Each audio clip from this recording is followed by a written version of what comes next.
12 radium की आत्मकथा। महावीर प्रसाद द्विवेदी। जन्म सन 1864, निधन सन 1938। युग प्रवर्तक महावीर प्रसाद द्विवेदी का जन्म उत्तर प्रदेश के रायबरेली जिले के दौलतपुर गांव में हुआ था। उनके पिता का नाम राम सहाय दुबे था। वे कन्याकुब्ज ब्राह्मण थे। काव्य मंजूषा, द्विवेदी काव्यमाला, कविता कलाप उनकी काव्य रचनाएं हैं। अनुदित काव्य में गंगा लहरी, ऋतु रंगिणी, कुमार संभव आदि है। अनुदित गद्य रचनाओं में भामिनी विलास, अमृत लहरी, शिक्षा, स्वाधीनता, जल चिकित्सा, हिंदी महाभारत आदि अनुदित गद्य रचनाएं हैं। प्रस्तुत गद्य रचना विज्ञान वार्ता से ली गई है, जिसमें रेडियम नामक पदार्थ के आविष्कार और उनकी यात्रा का आत्मकथनात्मक शैली में वर्णन हुआ है। मैं कहाँ जन्मा, यह कहना मेरे सामर्थ्य के बाहर और तुम्हारी कल्पना से परे है। ब्रह्मांड के अनंत तथा कल्पनातीत गेह में और काल से अपरिचित तथा अपरिच्छिन्न गर्भ में मेरी उत्पत्ति हुई थी। मैं अकेला निराधार उस अनंत शून्य में बहुत वर्षों तक इधर उधर घूमता रहा। इसी बीच अद्भुत घटना घटी। परमाणुओं की एक ज्योतिर्मय धारा ने मुझे चारों ओर से घेर लिया और मैं वायव्य सागर का एक अंश बन गया। इस दशा में मैं कई युगों तक था और तमाशा देखता जाता था कि कैसे एक परमाणु दूसरे तीसरे आदि परमाणुओं से मिलकर आकार तथा रूप धारण कर रहा है। अब गर्मी बढ़ने लगी और असह्य हो उठी। बिजली चमकने लगी, हलचल मच गई। परमाणु धक्के पर धक्के खाने लगे और उनकी गति वेगवती होती गई। इस अवस्था में कई अरब वर्षों तक रहकर मैंने देखा कि मैं अत्यंत जलती हुई और उत्तम वस्तु का एक अंश हूँ। इस जलती हुई अवस्था में मैं युगों तक पड़ा रहा। निदान 10 दिशाओं में बड़ा गर्जन होने लगा और मेरे पहले संसार की रचना हुई। मैं इस संसार में कैसे प्रविष्ट हुआ, कैसे धीरे धीरे एक सुंदर ग्रह बना जो जीवित प्राणियों से भरा पूरा और बड़े बड़े नगरों से सुशोभित था। इन विषयों का विस्तार कर मैं तुमको थकाना नहीं चाहता। यह नवीन संसार निर्जल मरुभूमि में परिणत हो गया और अंत में फटकर मिट गया तथा ज्योतिर्मय वायव्य पदार्थों के रूप में परिणित हो गया। इस महाप्रलय काल में मैं इस संसार से बड़े वेग से फेंका गया और दूसरे संसार में जा पहुंचा। यह दूसरा संसार भी कालांतर में नष्ट हो गया। इस प्रकार मैं एक से दूसरा, दूसरे से तीसरा, तीसरे से चौथा आदि अनेक ब्रह्मांडों की यात्रा करता हुआ और अनेक देशों का चक्कर लगाता हुआ उस अग्निकुंड में गिरा, जो सिकुड़ते सिकुड़ते तुम्हारी पृथ्वी बन गया। मैं पृथ्वी के ऊपरी भाग पर रहना नहीं चाहता था, क्योंकि यात्रा करते करते मैं बहुत थक गया था और मुझे आराम करना आवश्यक था। इसी से मैं पृथ्वी के नीचे की तह पर अपने सहचर अन्य धातुओं के साथ लेटा रहा। घोर निद्रा ने आकर घेरा और मैं कुंभकर्णी नींद में निमग्न हो गया। निद्रा पूरी भी न हुई थी कि मुझे यात्रा करने के लिए फिर उठना पड़ा। मैं इस हिरण्यगर्भ के पेट में कई करोड़, कई पद्म वर्षों से विद्यमान था, किंतु कुछ दिन पहले तक कोई मेरा पता न पा सका था। धरती का ऊपरी भाग आंधी पानी से कट कट कर समुद्र में डूबता गया और मैं प्रबल शक्तियों द्वारा हजारों वर्षों में ऊपर की ओर निकलता गया। बहुत सी खनिज धातुओं के साथ मेरी बड़ी गाढ़ी मित्रता हो गई थी। मैं बराबर उनके साथ रहता था और उनके सुख दुख में बराबर सहानुभूति रखता था। अंत में वैज्ञानिकों ने मुझे मेरे चिरसंगियों से अलग कर मनुष्यों के सामने उपस्थित किया। वियोग का फल कड़वा होता है। यदि मैं चाहता तो इस वियोग का फल पहले वैज्ञानिकों को और फिर मनुष्यों को चखा देता, किंतु ऐसा करना मुझे मंजूर न था, क्योंकि पशुओं में सिंह की जैसी धाक जमी रहती थी, देवताओं में इंद्र जैसा मान पाते हैं, कंकड़ों में रत्न जैसा सम्मानित होता है, वैसे ही मैं मौलिकों का राजा बन बैठा और इस स्थान पर मनुष्यों ने मुझे बैठाया। उन पर मेरे प्रसन्न रहने का यही कारण है। मेरी उत्पत्ति पिच ब्लेडी नामक एक खनिज पदार्थ से हुई है।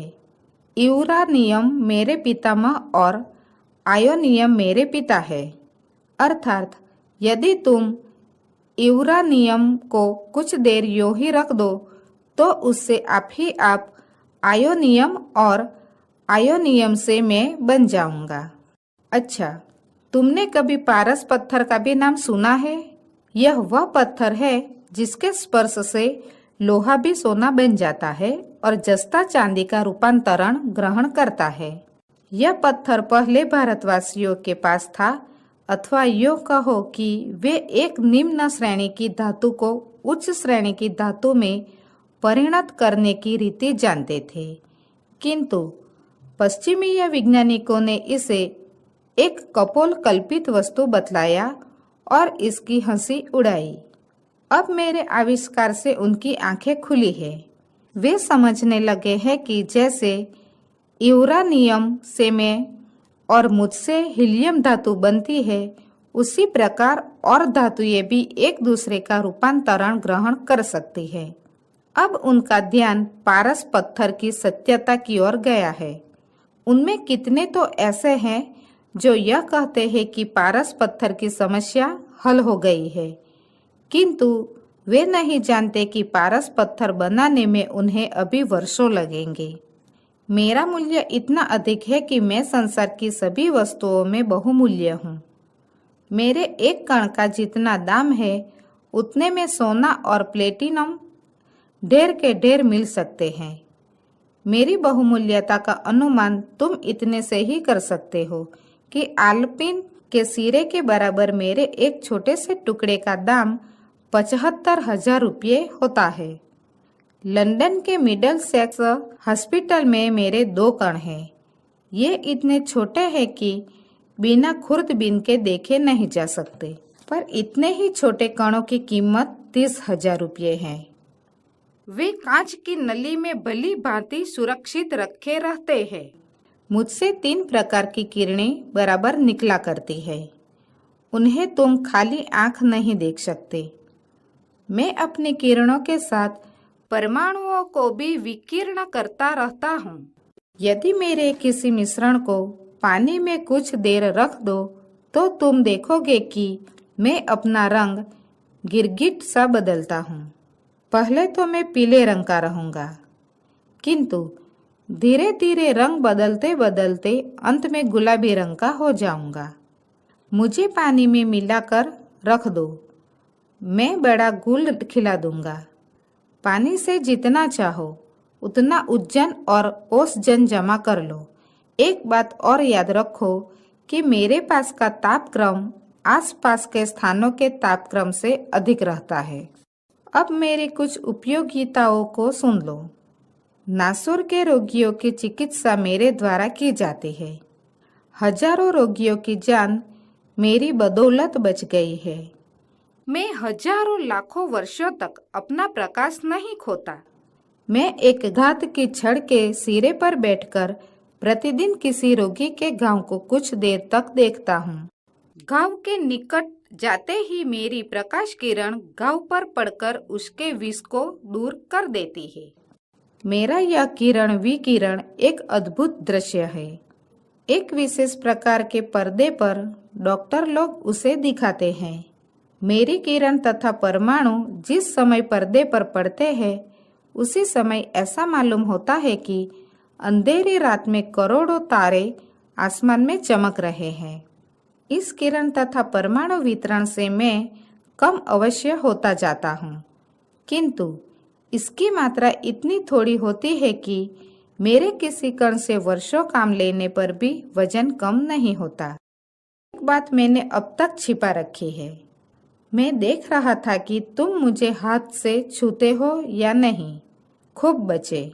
यदि एक बार भी तुम मुझे अपने हाथ से स्पर्श करते तो मैं उसका मजा तत्काल चखा देता। मुझे छूने से तुम्हारे हाथ में घाव हो जावेंगे, बड़े बड़े फोड़े उठ आवेंगे जो शीघ्र आराम न हो सकेंगे। इतना कष्ट बहुत असह्य होता है।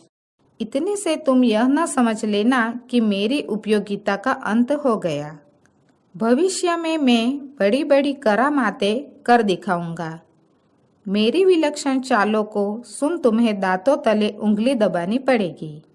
जैसे जैसे मेरे विषय में तुम्हारी जानकारी बढ़ती जाएगी वैसे वैसे तुम मेरी कद्र करना सीखोगे। दिन दिन विज्ञानवेत्ताओं की दृष्टि मुझ पर अधिक रहेगी। मैं उनकी खोज का कारण अभी बहुत दिनों तक बना रहूंगा। मेरा ही नाम धारण कर एक कृत्रिम वस्तु चल निकली है जो घड़ियों में लगा देने से अंधेरे में स्वयं चमकने लगती है। देखो तो सही, मैं सारे ब्रह्मांड का चक्कर लगाकर तुम्हारी कलाई की घड़ी में मौजूद हूँ। इतनी यात्रा करने पर भी तुम भूलकर यह न समझ लेना कि यहाँ आकर मेरी यात्रा पूरी हो गई। मैं अभी और यात्रा करूँगा और करता जाऊँगा। बस एक बात और, मैं भारतवासियों पर प्रसन्न नहीं हूँ क्योंकि वे मेरी कद्र करना नहीं जानते।